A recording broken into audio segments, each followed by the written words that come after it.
Scoring সিস্টেমে কিন্তু selection গুলো হবে।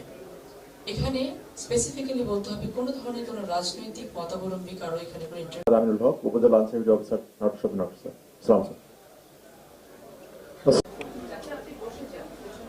আসসালামু আলাইকুম স্যার, আমি মোহাম্মদ রিফাত করি।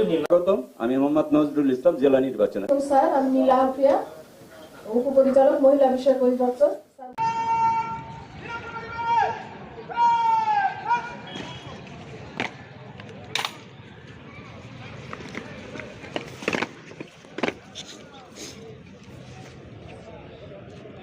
এবং আমাদের ফিনান্স মিনিস্ট্রির সাথে সমন্বয় করে আমরা এই ফ্যামিলি কার্ডটাকে ঈদের আগেই আমরা শুরু করব। 10 তারিখে আমাদের মাননীয় প্রধানমন্ত্রী এটা উদ্বোধন করবেন এবং gradually it's a universal project. এটা সকল অবস্থা ভেদে এই ফ্যামিলি কার্ডটি সবার জন্য হবে। এই ফ্যামিলি কার্ডের অধিকারী আমিও হব, আমাদের ডিসি মহোদয় হবেন, এখানে বসে থাকা প্রত্যেকটি নারী প্রতিনিধি সেটি পাবেন।